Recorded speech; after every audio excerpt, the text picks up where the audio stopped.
लिए तो हर कोई काम करता है, पर बहुत कम ऐसे लोग होते हैं जो समाज के लिए काम करता है। इसी सोच के साथ मारवाड़ी युवा मंच गुवाहाटी ग्रेटर आया एक अनोखे टॉक शो के साथ, एक अनोखे प्रोग्राम के साथ। मैं रोहन केडिया मारवाड़ी युवा मंच गुवाहाटी ग्रेटर का एग्जीक्यूटिव मेंबर और एक मोटिवेशनल स्पीकर होने के नाते आप सभी को नवरात्रि की हार्दिक शुभकामनाएं देता हूं। आज मिलवाऊंगा आपको एक ऐसे शख्सियत से जिन्होंने अपने पैशन को ही अपने जीने का सहारा बना दिया। एक social worker, APJ Abdul Kalam national award, यहाँ तक कि ग्लोबल गांधी पीस अवार्ड से सम्मानित सुप्रसिद्ध भजन गायिका संतोष शर्मा जी। धन्यवाद रोहन, बहुत बहुत स्वागत है संतोष जी आज हमारे प्रोग्राम के साथ, आज हमारे मंच के साथ जुड़ने के लिए। जहाँ मारवाड़ी युवा मंच का नाम आ गया ना रोहन, वहाँ एक अलग ही खुशी की अनुभूति हो गई मुझे कि मारवाड़ी युवा मंच का नाम आया, अच्छा लगा। मैं आसाम के इस शुभ प्रतीक से मैं आप सबको नवरात्रि की हार्दिक शुभकामनाएं देता हूँ। Thank you, thank you. ये स्टार्ट कर, मेरा पहला सवाल ये है कि आपने किताबें तो बहुत ज़्यादा नहीं पढ़ी जहाँ तक मैंने सुना है, पर आपने ज़िंदगी को बड़े करीब से देखा है, ज़िंदगी की कठिनाइयों को बड़ी करीब से देखा है। सही है। आप हमें अपनी ज़िंदगी के बारे में कुछ हमें बताएं, हमारे मंच को बताएं, हमारे दर्शक आपको सुनेंगे। एकदम सही कहा रोहन आपने कि मैंने किताबें नहीं पढ़ी, क्योंकि मेरा किताबों से कभी लगाव नहीं रहा, लेकिन मैंने ज़िंदगी की किताब को खूब ध्यान से पढ़ा है। ये प्रेरणा मुझे मेरे पापा से मिली, जो कि एक टीचर थे। आज वो नहीं है, 4 साल हो गए उनके स्वर्गवास हुए, लेकिन मैंने उनसे काफ़ी कुछ ऐसा सीखा कि इंसान को हमेशा अपने मन की किताब को ज़रूर पढ़ना चाहिए। और मैंने वो ज़िंदगी की किताब पढ़ी और उसी ज़िंदगी की किताब को पढ़कर ही मैं आगे चलती गई। मैंने जब आपसे पहले बार मिला था तब आपने कहा था कि आपको स्पोर्ट्स में, आपको एक्स्ट्रा करिकुलर एक्टिविटीज़ में बहुत ज़्यादा रुचि रही है। एकदम सही बात। यहाँ तक कि आप नेशनल प्लेयर भी रही है कबड्डी खो खो की। नेशनल नहीं, राजस्थान। 80s का वो जमाना जब जहाँ फीमेल्स को एक्सपोजर उतना नहीं मिलता था, लोग उन्हें सोचते थे कि घर पर ही बैठी रहो, लड़की हो घर पे ही बैठी रहो। आप उस जमाने में आप एक्स्ट्रा करिकुलर एक्टिविटीज में आप अपने आप को एक्सप्लोर करती थी, उस जमाने में आप टूर्नामेंट्स खेलने जाती थी। ये मोटिवेशन आपको कहाँ से मिलता था? मैंने अभी थोड़ी देर पहले क्या कहा था कि मेरे पापा टीचर थे, और वो टीचर क्या, वो दुनिया समाज में तो शिक्षा की रोशनी देते थे, उसके साथ साथ उन्होंने अपनी बेटी को भी ऐसी शिक्षा की रोशनी दी कि अपने जज्बा और अपने जुनून को कायम रखना है। मुझे बचपन से ही स्पोर्ट्स के खेल कूद का बहुत शौक था, साथ में मुझे सिंगिंग का शौक था, साथ में मुझे डांसिंग का भी शौक था। ये सब प्रेरणा मुझे मेरे पापा से मिली। और एकदम सही बात बोल रहे हैं, ये बात है सन 85 की।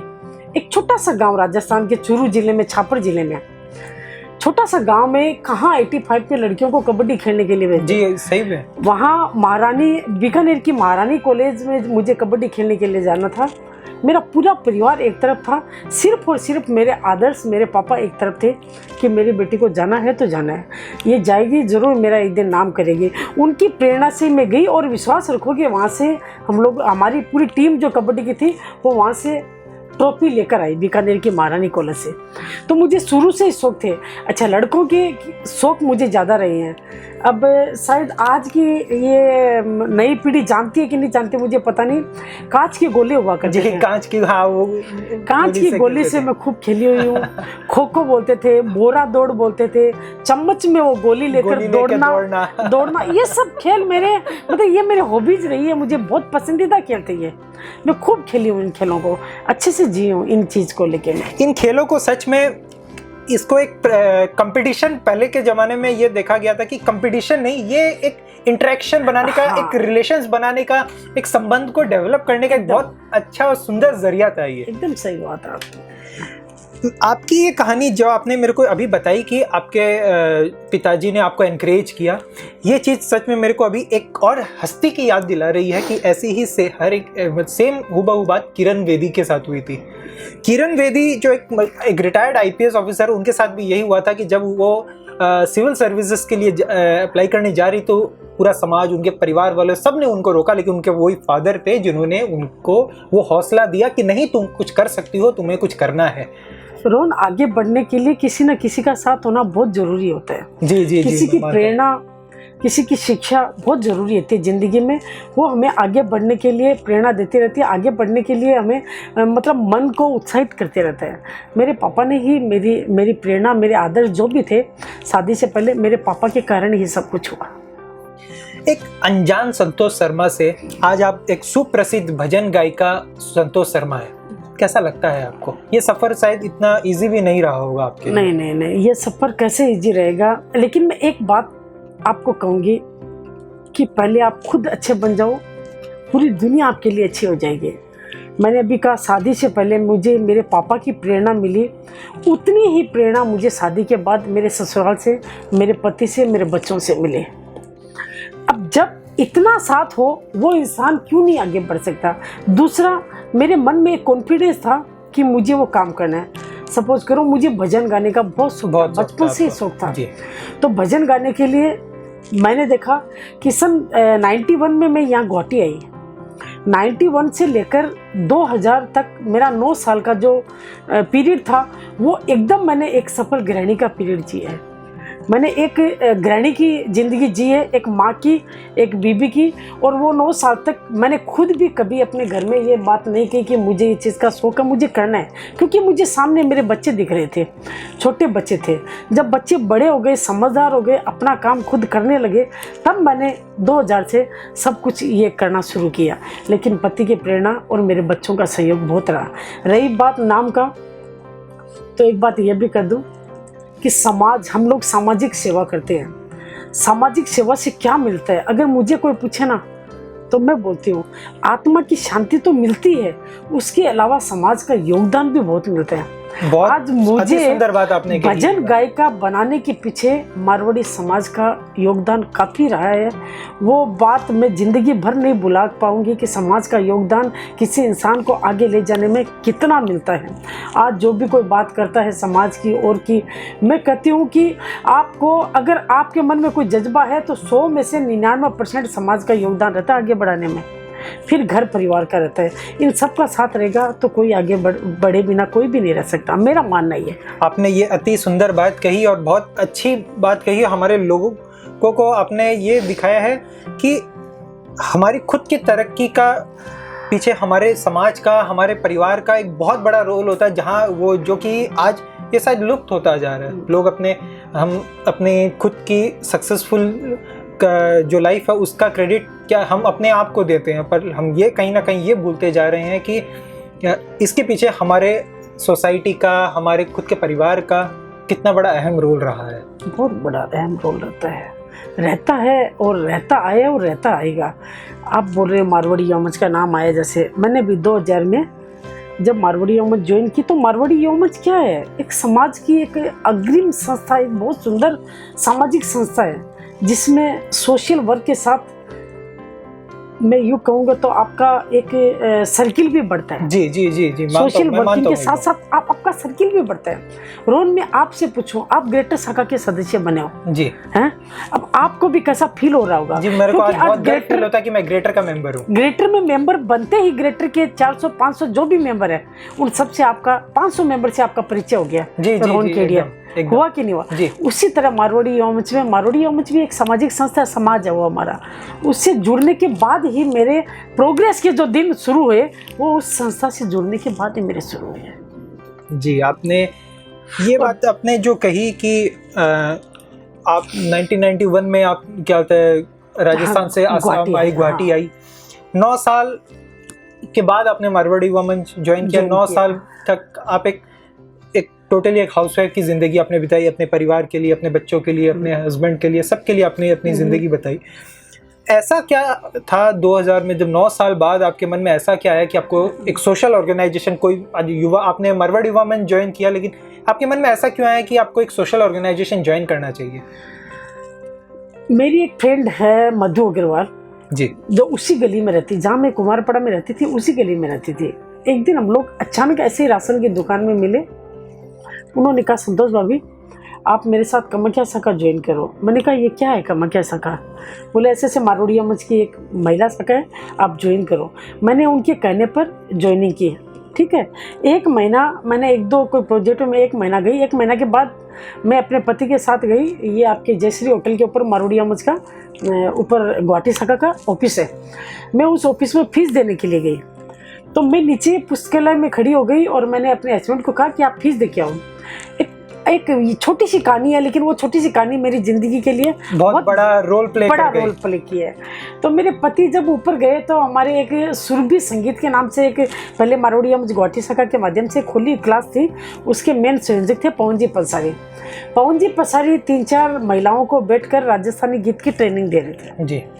तो मेरे हस्बैंड फीस देने के लिए, तो मेरे हस्बैंड ने पवन जी को कहा कि मेरी वाइफ को भी गाना आता है, ऐसे बाथरूम में गाती है कभी कभी, ऐसी मजाक में कहा। तो बोले कहाँ है आपकी वाइफ? बोले नीचे खड़ी है। बोला बुलाओ ना। ऊपर मुझे पवन जी ने बुलाया और कहा थोड़ा सा गाओ। मुझे याद है मैंने वो एक गीत गाया, मोरियो आछो बोलियो रे ढलती रात में। 2 लाइन्स उनके बारे में हम सुनना चाहेंगे। मोरिया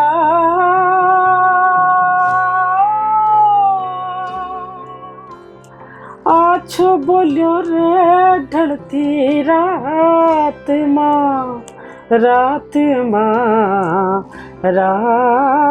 माँ मोरिया आछो बोलियो रे ढलती रात माँ। मुझे ये 2 लाइन गाने के लिए कहा तो मैं जैसे गाई, पवन भैया ने कहा कि मिल गया। उस टाइम हमारे कैशियो प्ले रितेश दा हुआ करते थे। उन्होंने कहा कि दीदी अगर आपके पास टाइम है। उन्होंने ये भी कहा कि कल ही कामाख्या शाखा की शपथ विधि है तेरापंथी भवन में। हमारे पूर्व राष्ट्रीय अध्यक्ष अनिल जी जैना विशिष्ट चीफ गेस्ट थे उस प्रोग्राम के। तो मैंने कहा ठीक है भैया मैं गा लूँगी। तो बोले कि मुझे याद है सब कुछ एक कहानी जैसी लग रही है, छोटी सी बात है। हम रितेश दा ने कहा कि दीदी आप कौन से स्केल में गाएंगे? मैंने कहा भैया ये स्केल क्या होती है? मैंने तो कभी देखा नहीं है स्केल क्या होती है। बोला आप कौन से ताल में गाओ? मैं भैया मुझे ये नहीं पता है, बस आप मैं गाऊंगी आप मुझे पीछे से कैच कर लीजिएगा। बोले ठीक है। निकलने लगी तो उन्होंने कहा कि एक हीरो फिल्म का लंबी जुदाई गीत है वो जरूर गाइएगा। मैंने कहा ठीक है। हस्बैंड ने सुना, नीचे आए। नीचे कैसेट की ऑडियो कैसेट चला करती थी उस टाइम में। ऑडियो कैसेट खरीदी, घर आए। दोनों बाप बेटे ने कहा कि आज खाना वाना सब हम बनाए, इस गीत को तुम सुनो। रोहन विश्वास नहीं करोगे, मैंने एक दिन 24 घंटे में लंबी जुदाई का गीत 20-25 बार सुना है मैंने। और 20-25 बार सुन के दूसरे दिन में तेरापंथी भवन में राजस्थानी पेरोडी गाई। तो वंस मोर की जब शुरुआत सब ने की, वहाँ उस टाइम में राजकुमार जी, सोती, संपत जी, मिश्र, ये सब थे यौमच के गुवाहाटी शाखा के। वंस मोर किया तो मैंने एक लंबी जुदाई का गीत गाया।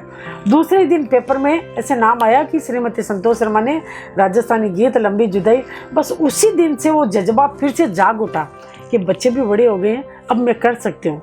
अब मुझे लगता है कि सोशल वर्किंग के साथ साथ मैं अपना काम भी कर सकती हूँ, समाज की सेवा भी कर सकती हूँ। उन दोनों को लेके मैं एक साथ आगे बढ़ी। आपने बहुत ही अच्छी और ये बात आपने कहकर सच में मेरे दिल को छू गया है कि एक आपने ये बता दिया कि किसी भी करियर को स्टार्ट करने के लिए, किसी भी चीज़ को शुरू करने के लिए किसी उम्र का लिहाज नहीं होता। बिल्कुल नहीं। आज बदलते समय के साथ साथ हमारा टैलेंट, हमारा पैशन कहीं गुम होता चला जा रहा है। लेकिन आपने अपने टैलेंट को ही, आपने अपने जो आपका कैलिबर था उसी को ही आपने अपने जीने का सूत्र बना लिया। ये डिसीजन लेने के बाद और उसके बाद उस पर अमल करना आसान तो नहीं रहा होगा आपके लिए।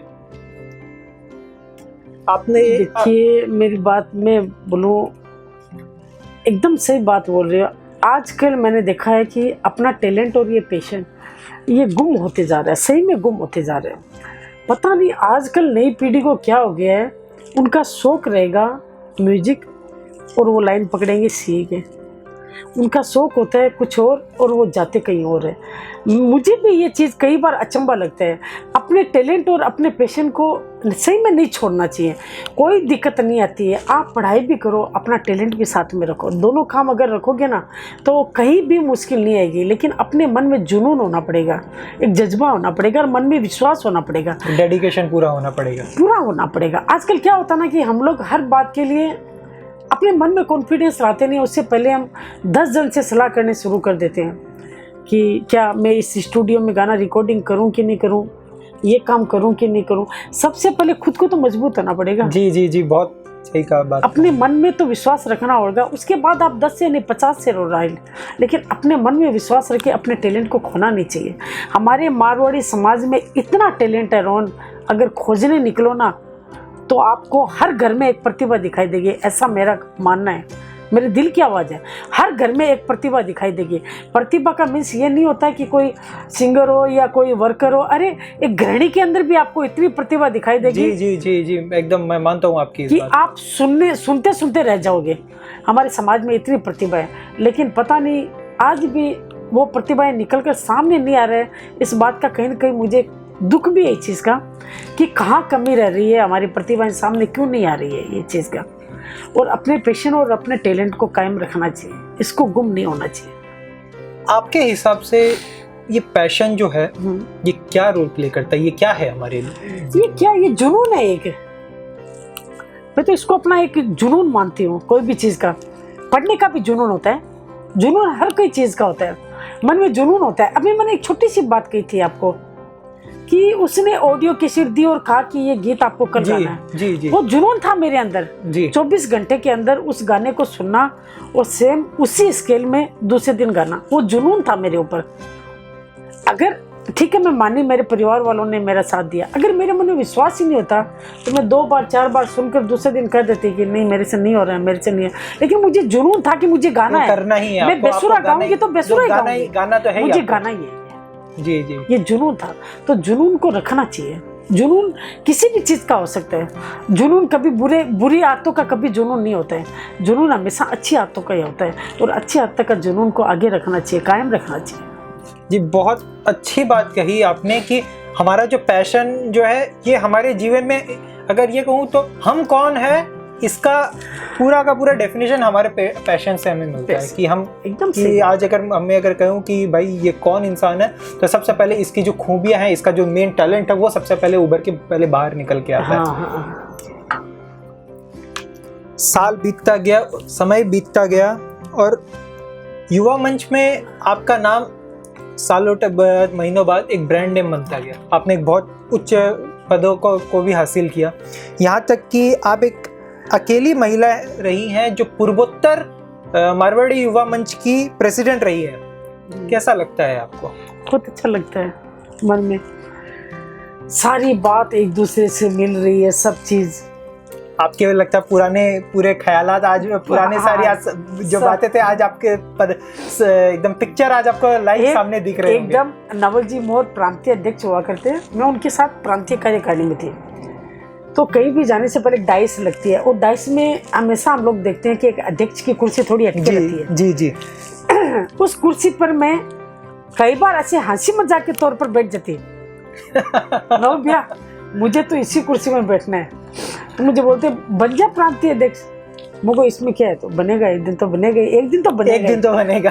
ये मन में था मेरे। 7-8 साल तक मैं इस हंसी मजाक के टॉपिक को लेकर एक दिन सीरियस हो जाएगा, ये मैंने कभी लाइफ में नहीं सोचा था कि जिंदगी में सही में सीरियस बात भी हो जाएगी क्या। और रही बात प्रांतीय अध्यक्ष, पहली प्रांतीय अध्यक्ष महिला का मुझे जो सम्मान मिला है पूरे नॉर्थ ईस्ट क्या पूरे इंडिया के मारवाड़ी युवा मंच की शाखाओं में, मुझे इतना सम्मान मिला इस चीज़ का। और उस चीज़ के लिए भी मैं एक बार फिर से कहूँगी पूरा समाज का योगदान। जब उन्होंने देखा कि ये बनना चाहती है, और एक बात बोलूं, कहीं भी हम लोग कोई भी पद पर जाओ, सबसे पहले अपने मन में होना पड़ेगा। मैं कहीं भी जाती हूँ ना तो मैं कहती हूँ कि एक तो अध्यक्ष खुद आता है जी, अरे एक जबरदस्ती हम लोग लाते हैं उसको मना के, दोनों में काफी फर्क होता है। खुद आता है ना मन से, वो खुश रहता है और खुश के साथ काम करता है। उसको पता रहता है कि क्या चुनौतियां उसे वो देखने वाला है, क्या उसका काम है, उसकी जिम्मेदारी क्या होगी, वो पूरी तरह से मेंटली प्रिपेयर्ड रहता है कि उसको करना क्या है। 1.25 महीना मैंने दौरा किया था मारवाड़ी युवा मंच के पदाधिकारियों को लेकर पूरे नॉर्थ ईस्ट का, कैंपनिंग के लिए पहले तो, फिर 3 साल दौरे किए मैंने हर संडे को। 3 साल मैंने हर रविवार को दौरा किया, एक रविवार भी ऐसा नहीं कि मैं गुवाहाटी में रही। उसके लिए भी मुझे उस टाइम में मेरे हस्बैंड और मेरे बच्चों का काफ़ी सहयोग मिला। वो मुझे बोलते कि आप आराम से काम करो, हम लोग पीछे घर देख लेंगे। एक बात कहूँ रोहन, मैं हर औरत को एक बात कहना चाहूँगी दिल से, अपनी बहन को, कि घर एक मंदिर है। पहले अपने घर को संभालो, मैं सबको बोलती हूँ कि घर की चार दीवारी में नहीं रहना है, आगे बढ़ना है। आजकल हम लोगों में, हम औरतों में काफ़ी शिक्षा, काफ़ी कुछ ऐसा है कि हम समाज को दिखा सकते हैं। लेकिन घर एक मंदिर है। पहले अपने घर, पहले अपने बच्चे, पहले अपने बुजुर्गन, उन सब को जो एक औरत सुशोभित करती है, उसके साथ साथ हर औरत को समाज को भी सुशोभित करना चाहिए। ये बात में कभी भी मेरे मन से ये गलत प्रेरणा नहीं निकली कि आप अपने घर बार को छोड़ दो। मैंने अपने पीरियड में मैं शब्द लाने में मुझे ऐसे थोड़ा हिचकिचाहट हो रहा है।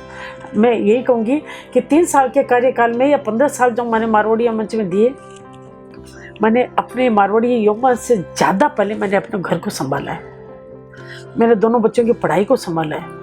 आज की दया से, भगवान की दया से बेटी बीकॉम NIT का कोर्स की हुई है, बेटा इंजीनियर है, कंप्यूटर साइंस का इंजीनियर है। दोनों बच्चों की पढ़ाई को संभाला है। हस्बैंड जॉब पे थे, आज भी जॉब पर ही है, नौकरी पे ही है।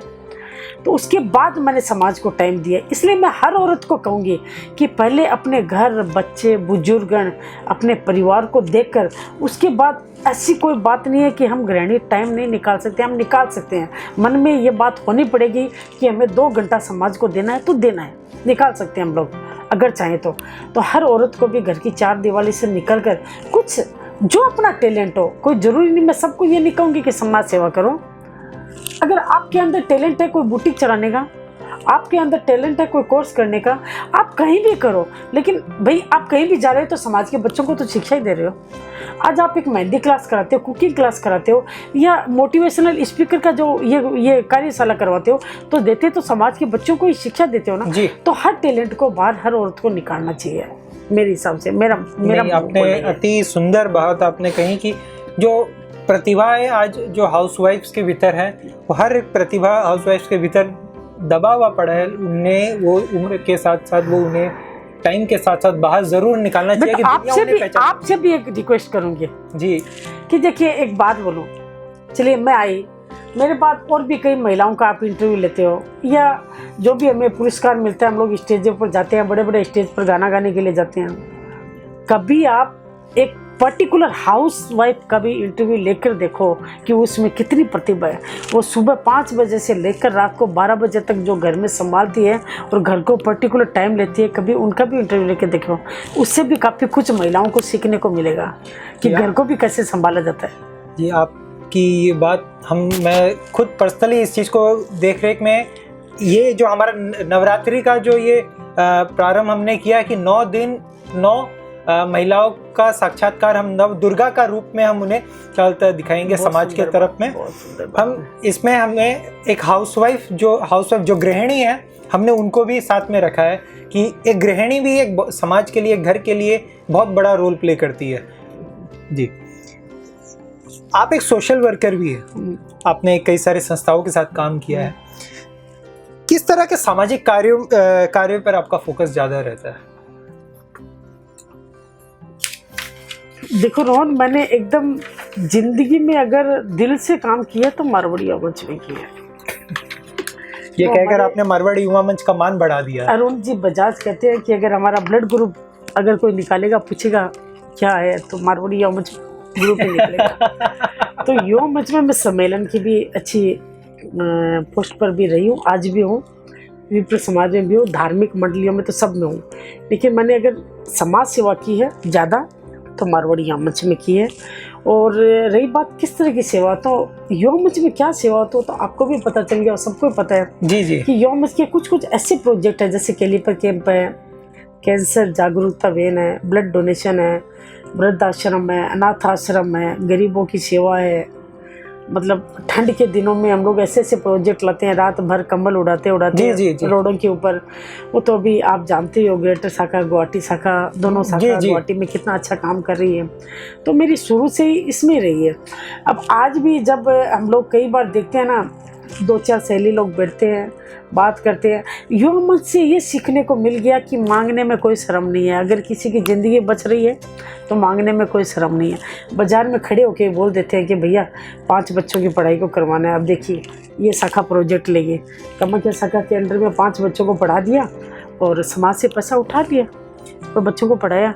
ये मन में एक हो गया कि हमको करना ही है, साल में 2 बच्चे 4 लड़कियां, किसी के गरीब की शादी करनी है, ये कोई बात नहीं है कि मतलब कोई संस्था का ही फंड निकलता है उसमें। हम लोग तो 5-10 जन बैठते हैं, महिलाएं बैठते हैं, लेडीज़ बैठो, जेंट्स बैठो, कोई भी बैठो, बैठे बैठे वहाँ पर भाई इतना इतना देना है, दो फटाफट और बस प्रोजेक्ट को काम करने को आरंभ करना है, किसी का भला करो। आप एक सोशल वर्कर भी है और मैं यहाँ आपको ये बात बता दूं कि संतोष जी न सिर्फ अकेली ही समाज के काम में आगे नहीं रहती थी, ये टीम वर्क पे विश्वास रखती हैं, ये लोगों को घर से बाहर निकाल के खुद फील्ड पे रहकर काम कराने पे ज़्यादा विश्वास रखती हैं। संतोष जी, आप अपने सोशल वर्क में महिलाओं को आगे आने के लिए बहुत एनकरेज करती हैं। आपकी बातों से भी आपने महिलाओं को ये एनकरेजमेंट तो दे ही दिया है अभी, और आप मेरे को ये बात सच में मैं भी एनकरेज हो चुका हूँ। मेरा भी अगर जो कहीं पे अगर फीमेल सोसाइटी को लेके अगर कोई जो भी कुछ डिसबिलीव भी था, वो भी इस वक्त मेरा पूरी तरह से दूर हो चुका है आज आपसे अभी बात करके। तो आपने समाज की महिलाओं को ये जताया कि उनकी ज़िंदगी सिर्फ घर के 4 दीवारों पर ही नहीं, घर से बाहर निकल के दुनिया के सामने आने में भी उनका एक अनोखा प्रतिभा, उनका प्रतिभा खुल के बाहर आता है। तो इस पर आप क्या कहना चाहेंगे? मतलब आपने ये क्या सोचकर, आप क्या सोचती थी जब आपको लगता था कि हाँ समाज के प्रति ये काम करना है, तो हम हर समाज के हर महिलाओं को खुद सामने से खींच के लाएं? तो हर एक कहा गया है कि शुरुआत पहले खुद से करनी चाहिए, फिर दुनिया आपके पीछे पीछे आती है, और ये आपने ज़रूर अपने कामों से, अपने कार्यों से दिखाया है समाज को। ये कैसे किया आपने? एकदम सही बात है। मैं खुद आगे निकली और जब मैंने देखा कि मेरी बेटी भी बड़ी होगी तो मैंने उसको भी समाज सेवा में लगा दिया। कामाख्या शाखा की उसको भी मेंबर बना दिया। जब बहू आई तो बहू को भी बना दिया बहू को भी बना दिया। मैंने कहा करना है, काम करना है, घर में सेटिंग होगी, हम लोग करेंगे ना, एक दूसरे मिलकर काम करेंगे। और मैं सब महिलाओं को भी कहती हूँ कि आगे आने चाहिए। लेकिन उसके लिए एक बात बोलती हूँ, किसी शायर ने अच्छी बात कही कि ख्वाहिशों से नहीं गिरते फूल झोली में, कर्म की साख को हिलाना होगा, कुछ नहीं होगा कोसने से अंधेरे को, अपने हिस्से का दिया खुद को जलाना होगा। बहुत अच्छी और बहुत अनोखी बात कही आपने। अपने हिस्से का दिया खुद को जलाना होगा। पहले मन में ये लगन लानी होगी कि मुझे ये काम करना है, तो कोई नहीं रोक सकता उस काम करने के लिए। और मैं तो पहले भी कहती थी, आज भी कहती हूँ, सब महिलाओं को एक ही बात कहती हूँ। और ये नवरात्रि स्पेशल है, ये 9 दुर्गा स्पेशल का आप जो ये प्रोग्राम कर रहे हो, उसके लिए तो मैं सब महिलाओं को ये बात कहना चाहती हूँ कि अपने घर की 4 दीवारी को संभालते हुए बाहर भी निकलना चाहिए, समाज में भी सोशल वर्क भी करना चाहिए। आपका टैलेंट है वो भी दिखाइए। लेकिन आजकल ज़माना कुछ हट गया है, आजकल महिलाएं भी पुरुष के बराबर जी कमाने में, क्या कहीं भी कोई भी टैलेंट में देख लो, सब चीज़ में आगे हैं। लेकिन मैं एक बार फिर से एक बात कहूँगी जो मैंने पहले भी कही है, मेरे विचार थोड़े से इस मामलों में हटके रहे हैं। मैं आज भी बाहर काम करती हूँ। युवा मंच में पुस्तक हो गई तो अभी राष्ट्रीय सामाजिक विकास समिति की मुझे जिला अध्यक्ष बना जी, उसमें मुझे काम करना है। धार्मिक प्रोग्रामों में भी मेरी पूरी एकदम हाजिरी रहती है, पूरी ड्यूटी रहती है। जैसे बाबूशाह संगठन बोल के यहाँ पर गुवाहाटी में 4 संस्थाएँ हैं जी। उसमें तो ऐसा मान लो कि 365 दिन में से जितना टाइम मांगे उतना टाइम दे सकती हूँ मैं। मेरा उतना लगाव है, क्योंकि मुझे ऐसे लगता है कि जब से मैं भजन गाना शुरू किया, मैंने अगर भाव से भजन गाना शुरू किया तो उनके गाना शुरू किया, मेरे दिल में बसे हुए हैं। तो मैं तो वहाँ पर भी हम लोग धार्मिक प्रोग्राम करते हैं, महिलाएं मिलकर धार्मिक भजन के साथ साथ सोशल वर्क भी करते हैं। देखो ना, आजकल ये भी एक टैलेंट है कि कई जन बोलते हैं सोशल संस्था सोशली काम करेंगे, धार्मिक वाले धार्मिक काम करेंगे। नहीं, ऐसी कोई बात नहीं है। अगर किसी के भी मन में है कि मुझे ये काम करना है, तो कोई भगवान आके नहीं कहता कि ये काम इसको करना है, ये काम इसको करना है। इंसान है हम लोग।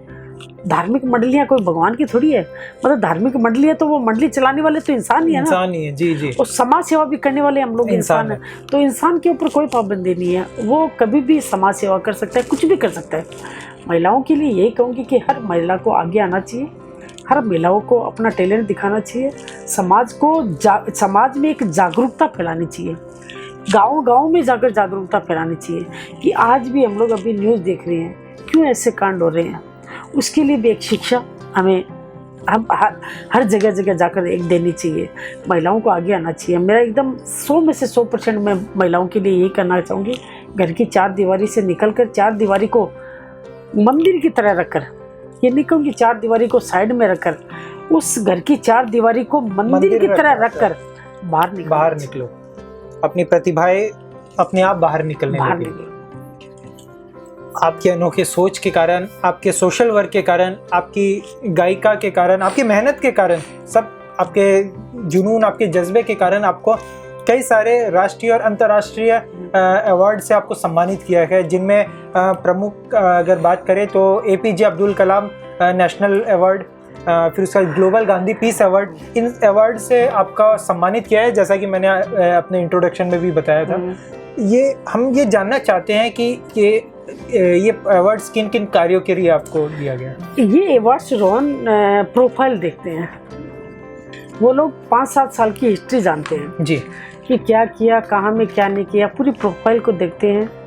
और इन अवार्ड के पीछे एक बात और भी है कि अभी 3-4 महीना पहले कोई दिल्ली के कॉलेज में मेरी एक स्टोरी निकली थी जी, जो मैंने आपको भेजी थी। जी जी जी, पूरी स्टोरी वो इंग्लिश में थी जी। वो स्टोरी थी मेरे 4 साल से लेकर अभी 50 ईयर्स, मतलब 45 साल की स्टोरी थी। तो वहाँ पर कई औरतों की स्टोरी गई, तो वहाँ से वापस मेरे पास रिकॉल आया कि मैडम आपकी स्टोरी ज़्यादा अच्छी लगी, इसलिए अच्छी लगी कि पढ़ी लिखी तो महिलाएं सब आगे बढ़ती है जी जी, कोई MBA, कोई CA, कोई CS, वो तो बढ़ती है, लेकिन एक 11 क्लास तक पढ़ी हुई औरत अगर यहाँ तक पहुँची है, वो हमारे लिए थोड़ी इंटरेस्ट की बात है। तो वो स्टोरी वहाँ पर बनी, तो मैंने भी आगे से आगे स्टोरी को, प्रोफाइल को आगे भेजा मैंने। वहाँ पर भी ये सब राष्ट्रीय APJ अब्दुल कलाम का भी, उन्होंने भी मेरा इंटरव्यू लिया था, फ़ोन के माध्यम से लिया, गूगल मीट के माध्यम से लिया इंटरव्यू लेकर। उन्होंने फिर पुरस्कारों की घोषणा में, उस टाइम में 31 पूरे इंडिया में 31 पुरस्कार मिले थे, उसमें मेरा नाम था 31। हाँ, 31 में मेरा था। और इंटरनेशनल जो ग्लोबल पीस वाला मिला वो 51 हमारे भारतीय के थे और 21 विदेशी थे। यानी उन 51 में आपका नाम भी था। ये सच में बहुत सम्मान की बात है आज हमारे मारवाड़ी सोसाइटी के लिए। ये हर एक महिला के लिए एक बहुत बड़ा सम्मान की बात है कि उन 51 फीमेल्स में, भारत की तमाम फीमेल्स में वो आप एक फीमेल है। और मुझे 2012 में तो अध्यक्ष बनी मैं, 2015 में बंगलोर में वहाँ के राज्यपाल द्वारा ऑल इंडिया का सर्वश्रेष्ठ बेस्ट प्रांतीय अध्यक्ष का भी अवार्ड मिला मुझे। मेरे कार्यकाल का 3 साल के कार्यकाल का मुझे वो भी अवार्ड मिला। तो वो अवार्ड तो मेरे लिए बहुत बड़ा अवार्ड था। देखो, मैंने कहा कि किसी संस्था को 20 साल देने के बाद अगर इतना अच्छा रिजल्ट मिलता है तो मन अतिल प्रफुल्लित हो जाता है। अपने बस अंतिम पड़ाव की ओर बढ़ते हुए आप सुप्रसिद्ध भजन गायिका है, तो मैं और हमारे दर्शक आपको सुनना चाहेंगे कि 2 लाइन अपने भजन आपसे सुनना पसंद करेंगे। 2 लाइन कहूँगे।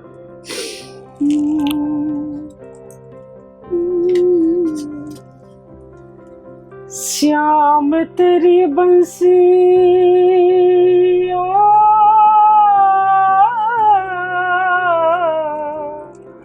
हो, श्याम तेरी बंसी पुकारे राधा नाम, लोग करे मीरा को यूं ही बदनाम, लोग करे मीरा को यूं ही बदनाम। श्याम तेरी बंसी कन्हैया तेरी बंसी, श्याम तेरी बंसी पुकारे राधा नाम, कन्हैया तेरी बंसी पुकारे राधा नाम, लोग करे मीरा को यूं बदनाम। अति सुंदर। उम्मीद करता हूँ बाबा श्याम आप पर, हम पर अपनी कृपा हमेशा ऐसे ही बनाए रखें। एक अंतिम सवाल, हमारी जनरेशन को अब अपने एक्सपीरियंसेस से क्या सुझाव देना पसंद करेगी? नई पीढ़ी को मैं यही कहूँगी रोहन कि देखिए, समय बदल रहा है, समय के साथ चलना चाहिए, सबको चलना चाहिए। मतलब समय के साथ ये नहीं बोलूँगी कि नई पीढ़ी को चलना चाहिए। हम भी जैसे आज 50 ईयर्स की मैं हो गई, या मेरे से और भी सीनियर हैं, उन सबको भी समय के साथ चलना चाहिए। लेकिन नई पीढ़ी को समय के साथ चलते चलते अपने आदर्श और संस्कारों को भी नहीं भूलना चाहिए। नई पीढ़ी को आधुनिक युग में जीना चाहिए, मैं कभी नहीं कहूँगी इस चीज़ को, लेकिन आधुनिक युग के साथ साथ उन्हें अपने पेरेंट्स, अपने दादा दादी से मिली प्रेरणा, संस्कार, उनको भी नहीं भूलना चाहिए। क्यों नहीं भूलना चाहिए? इसका रिजल्ट अभी हमारे समाज में आ रहा है।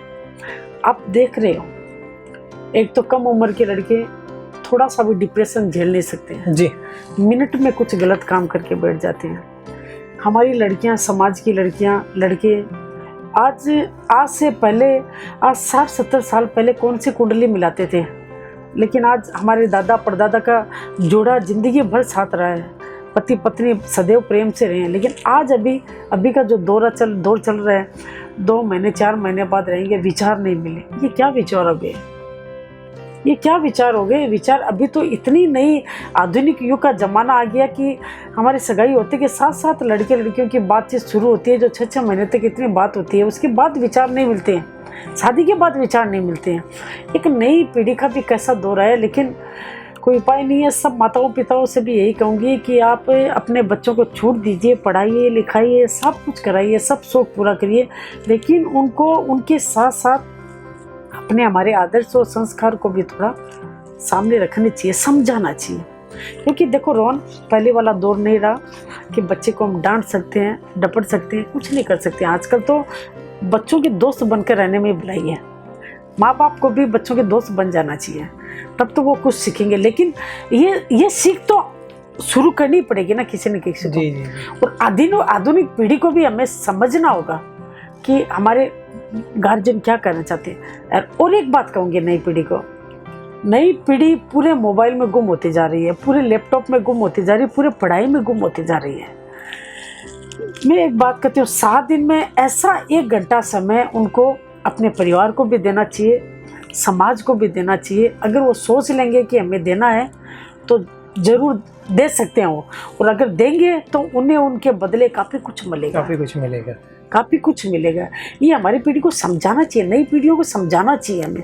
तो आपसे कहूँगी कि आप ये सब इंटरव्यू का जो है, आप समय के साथ साथ चलते चलते ऐसे हमारे नई पीढ़ी के युवाओं का भी इंटरव्यू लीजिए कि उनके मन की क्या जिज्ञासा है, वो क्या करना चाहते हैं।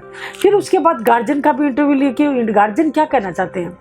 बहुत ये इन सब चीज़ों से जुड़ाव होगा, एक दूसरे की बात सुनेंगे ना तो कहीं ना कहीं जुड़ाव होगा, और वापस हमारा समाज एकदम उसी जगह पर आ सकता है। अगर हम लोग सब चाहें मिलकर कि लाना है तो उसी जगह पर आ सकता है। जी, आज संतोष जी, आज आपसे बात करके सोच में मेरा खुद का सोचने का एक नज़रिया बदल गया है कि कभी कभी ऐसा होता था कि मैं अपनी मम्मी से भी अगर बातें करता था तो कई बार होता था कि थोड़ी सी बात पे नहीं मेरे को नहीं करना है। तो आज मेरे को ऐसा लग रहा है, मेरे को खुद को लग रहा है कि नहीं, मेरे को कभी अपनी माँ से इस तरह से बात नहीं करना चाहिए था। बहुत बहुत धन्यवाद संतोष जी कि आज आपने अपने एक्सपीरियंस को आज आपने हमारे साथ शेयर किया, हमारे मंच को आपने अपने बातों से हमारा मंच का सम्मान बढ़ा दिया। मंच का तो जब पहला परिचय दिया, मारवाड़ी मंच ग्रेटर का भी ये प्रोजेक्ट है, और साथ में रोहन आपका इंटरव्यू लेने का तरीका भी इतना बेहद जी बहुत बहुत धन्यवाद, और बहुत अच्छा रहा है। और मारवाड़ी मंच ग्रेटर के सभी साथियों को भी मैं भावपूर्ण धन्यवाद देती हूँ और आभार व्यक्त करती हूँ, और उनके प्रति स्नेह रखते हुए बोलती हूँ कि बहुत सुंदर काम कर रहे हैं नवरात्रि स्पेशल में।